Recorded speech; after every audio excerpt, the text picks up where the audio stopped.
Okay, we're gonna start out with just a simple baseline check to see how you're doing. Remember, a baseline is to see how you're doing, so we can almost maybe see what movements do make us feel better, as well as might make us feel a little bit unbalanced. So let's just check a baseline movement. Simply reach down and touch your toes. Let your head drop if that's comfortable. Notice the back line of your body.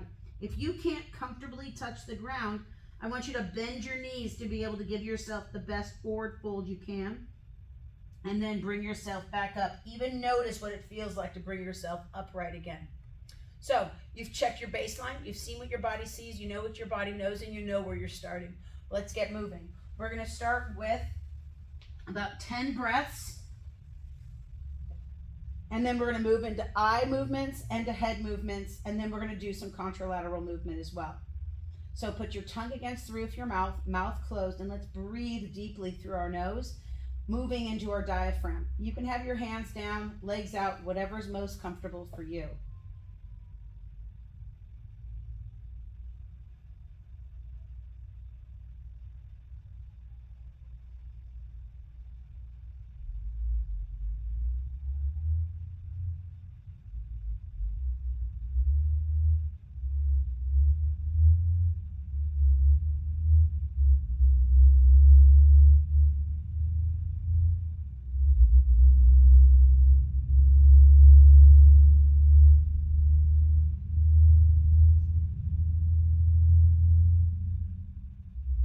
Beginning moving your eyes, looking up towards your eyebrows, maybe lifting your chin, tuck your chin into your sternum, and roll your head upright.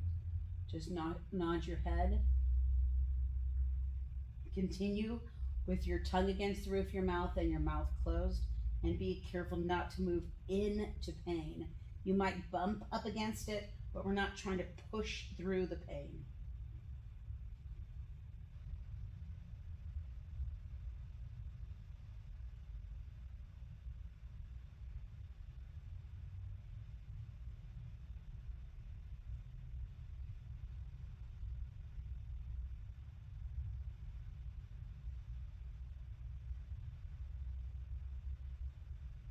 And then turning eyes left and eyes right, also letting the head follow the movement.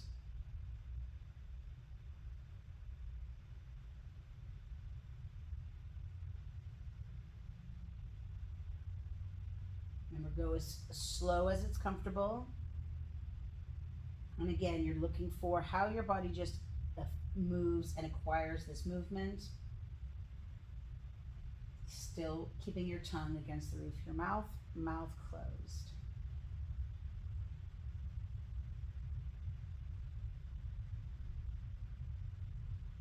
Bringing your head center. Let's just start with a simple cross crawl.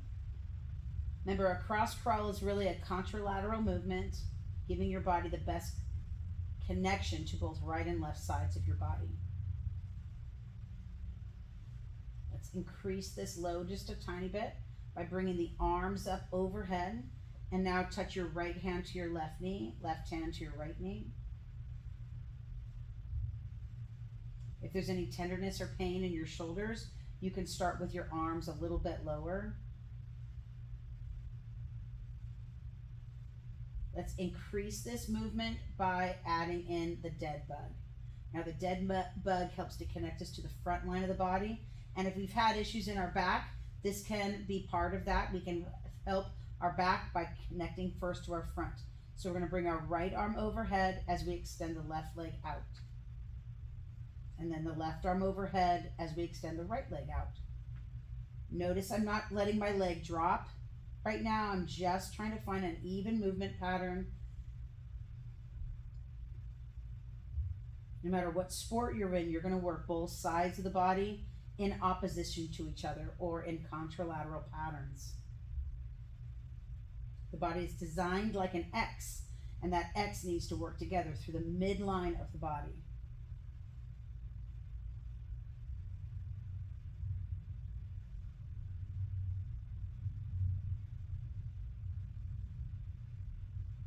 Go ahead and grab your knees, pull your knees into your chest, give them a nice little squeeze.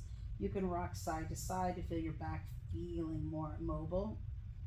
Hold those knees into your chest.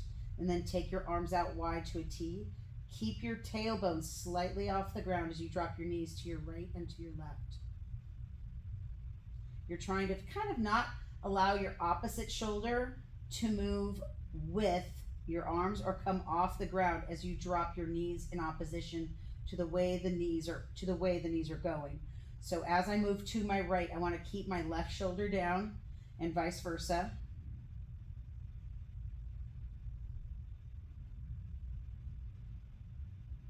For this next one, I'm going to take my glasses off. This is called an egg roll. Pull your knees into your chest, bring your head up. I want to look with my head first, then roll my body, and then continue to look over my shoulder.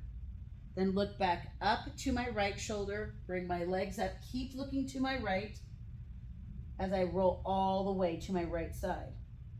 Look up towards my left, keep looking, keep my chin close to my shoulder, look over my shoulder, look up, roll, and rock. So looking kind of like an egg rolling side to side. Keep that ear down towards the floor. Look up, chin towards the sternum, and roll. Keep your ear rolling towards the floor. And try to move so your eyes move, then your head moves, then your body moves.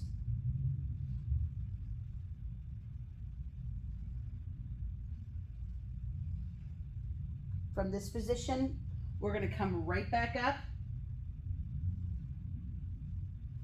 And you're going to roll like a ball forward. Rock back, roll forward. Now when we do this, it's nice because our spine gets a lot of nourishment.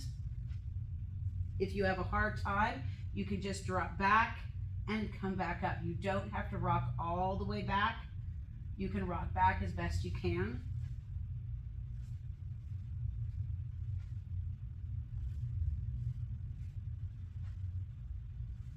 One more time. And then we're going to stay upright. We've done these before. They're called 90-90s. Take your hands behind you to begin with. And let's drop the knees left and right.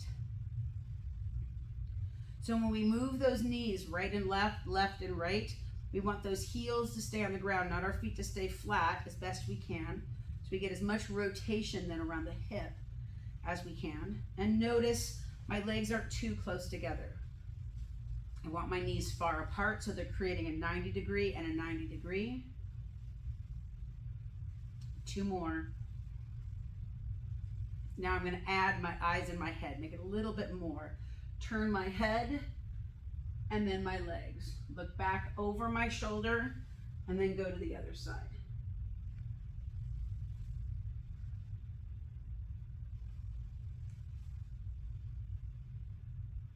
Look as far around as you can behind you and then around back towards the front of your body.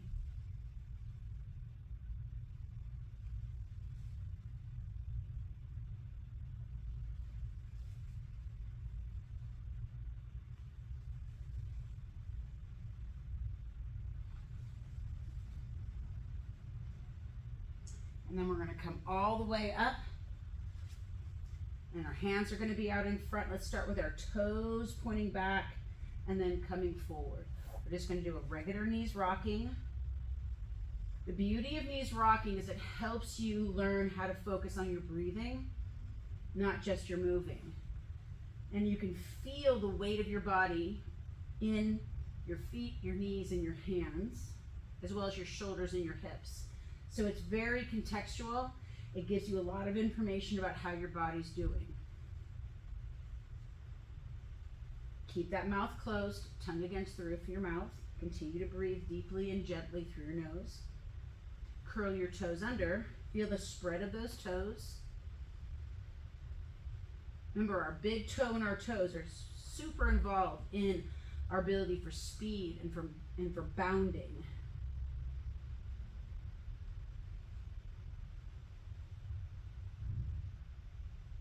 And then we're going to go to a kickstand position.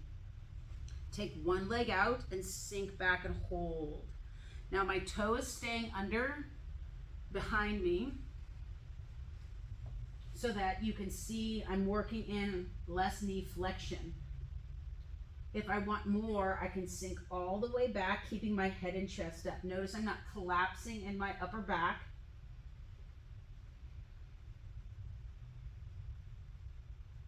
And now let's change legs.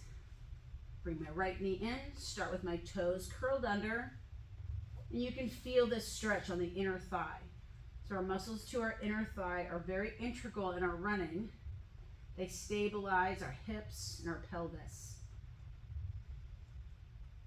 And help actually, more you mobilize and strengthen your hips, the less lower back issues you may find that you have.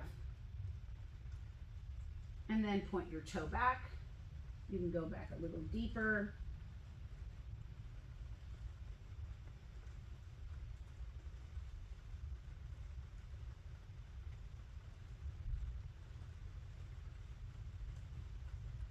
And then let's go to a half kneeling knees rocking. We'll start with our front knee forward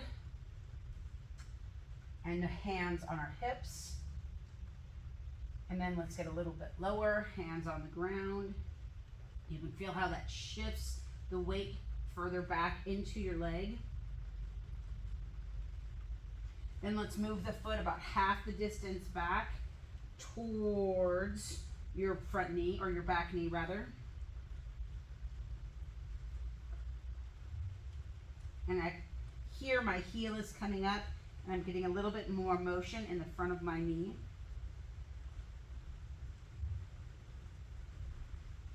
And then let's move that foot another distance back. So my knee and my foot line up, and I'm going to drop into my knee and pull back. You can let that right knee go outside your midline.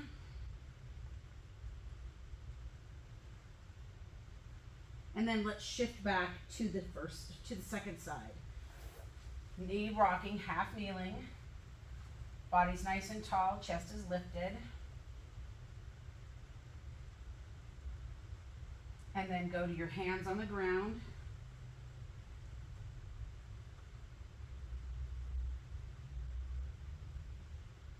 And then let's pull that front foot back about half the distance. And you can see how I come forward again and my heel comes up. I can shift back into my hips a little bit more. You can go back as far as you comfortably can.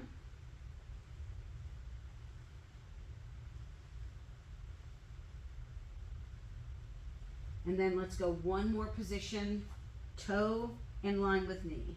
Drop all the way in and back, drop all the way in and back. Keep breathing. Tongue against the roof of the mouth, mouth closed.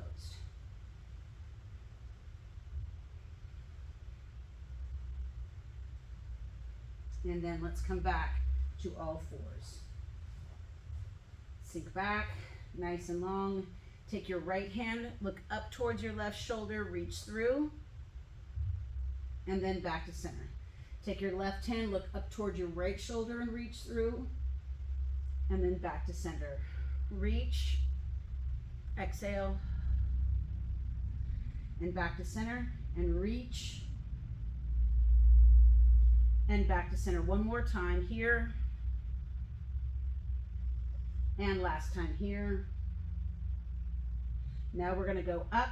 So we're going to take our left hand, sit your body weight back, take your hands back, reach up, and then down. Look up towards your right shoulder, reach up, and then down. Look towards your left, reach up, and then down to your right, and to your left.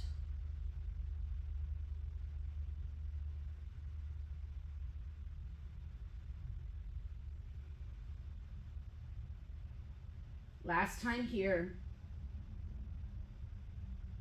And then let's do a bird dog. Reach out right arm and left leg, pause, and then left arm, right leg, pause.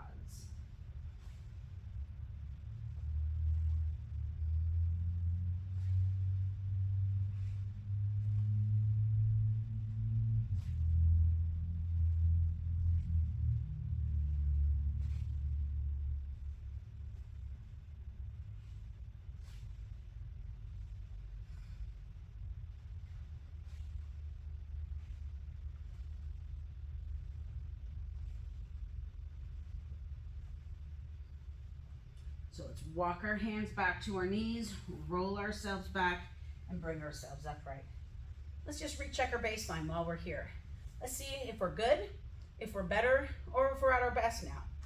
Drop your chin, Roll down and reach for those toes. And then roll yourself back up. I feel better. I feel more able, more connected throughout my whole body. Took me less energy to come down and hold down, and then it also felt better on the way back up. So let's do a little thing. If you have a chair or the wall or something that you can lean up against, we're gonna move into another position where you can use some other tool to be able to help you stretch. We're gonna start with our hands on top. So again, if this is a table, if this is a chair, whichever it works better for you. Take both feet back, and you're gonna sink back into what would be kind of like either a downward facing dog or a knees rocking standing. Come up onto your toes, sink back into your heels, up. Now, if coming up onto your toes isn't comfortable, you can just rock forward and straighten out those legs, push your hips back. But see how my head is really in line with my hips? I'm not sinking my hips forward to try to get any upper back or lower back extension.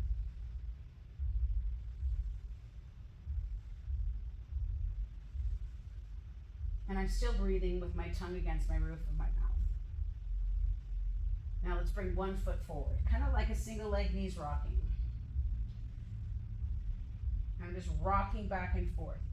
This is quite gentle and quite simple, but I'm just allowing my ankles to get a little bit more flexibility. And then let's switch into the other side.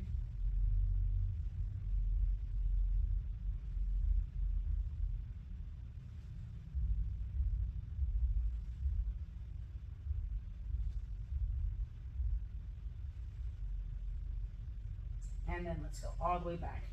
Bring your elbows to whatever you're on, bring your head back and let your head drop through.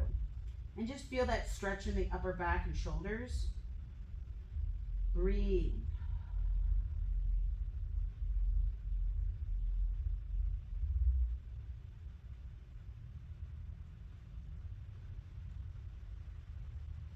And let's bring ourselves forward. Now a great little stretch that we can do is a pigeon stretch, and you can do this leaning against a wall, cross your left ankle over your right knee, and then just hinge forward.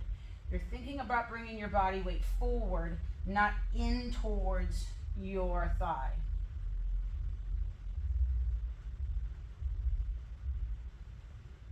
And then come back up. You can hold for 10, 20 seconds, maybe even 30 seconds. Let's switch. Body's nice and tall and fold forward.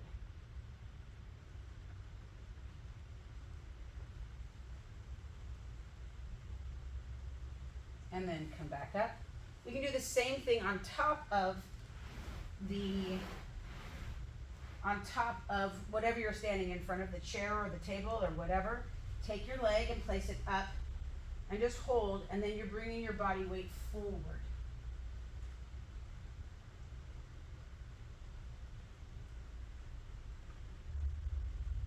Notice my body, my torso is nice and long, my head's not hanging, and I'm still breathing through my nose. Bring myself up, slide my leg off, and let's do the other leg. Try to keep the foot flexed so that you're not putting more strain on the knee, and then come forward. Now you can see this is a little bit tall for me.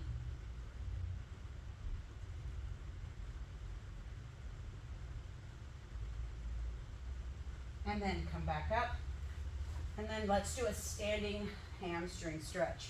So I want to bring my foot up, and I want to have my leg straight out from my hip. So instead of bending forward immediately, which would stretch the hamstring, but it could get me loaded into my lower back, I want to take my hip and roll it in and then hinge forward. So I'm getting the outer part of my leg and maybe the inner part of my hamstring, a little bit more neglected of area.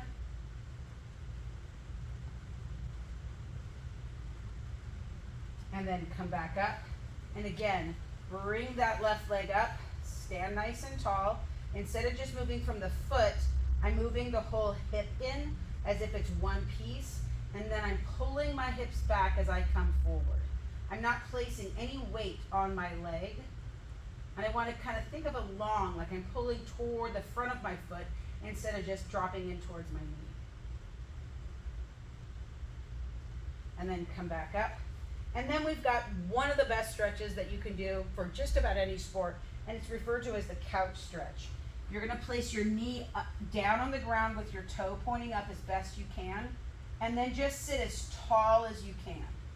My right hand is on my right thigh pressing down. I can add to the length of the stretch by reaching up, and I want to make sure my lower back isn't particularly arched. It can be just slightly tucked.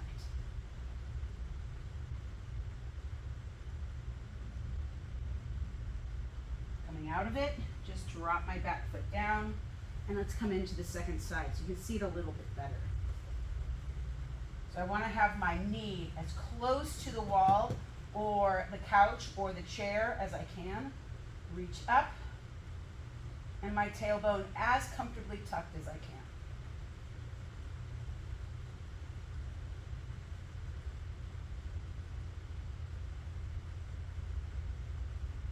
And then come down.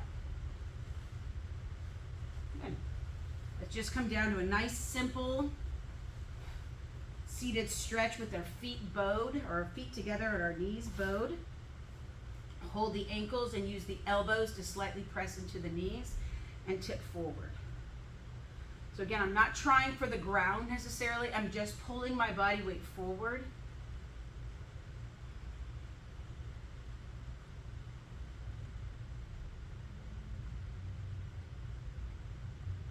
Good, and then come back up. So we're going to do a nice stretch that you might need a wall for. And you can do this without the wall, that's fine. It's just a different position to get into. So I'm going to show you how to do it on the wall. It's just a legs, it's just an inner thigh, outer hip opener. It's great for baseball, for track, for just about any sport. So you're going to be up on a wall. Pretend this is a wall. I have a wall here, obviously. Just so you can see me on my side, get as close as you can to your wall.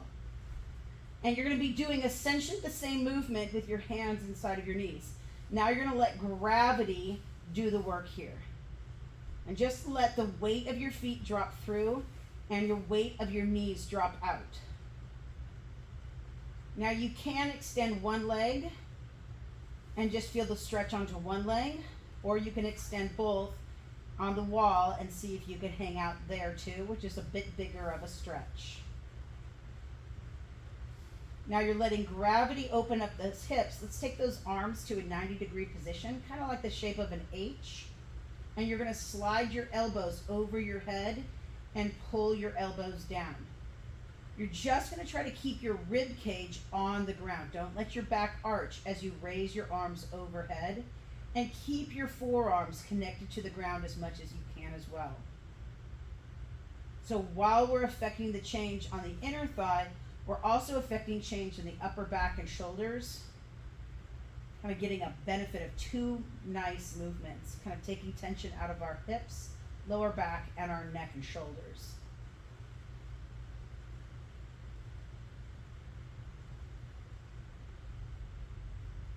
And last one, all the way overhead and back down. Let's bring those knees together, hold, exhale. Drop those knees to one side. Let's bring ourselves up. We're going to recheck that baseline.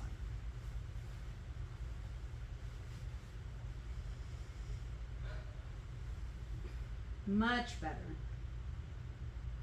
And then roll yourselves up.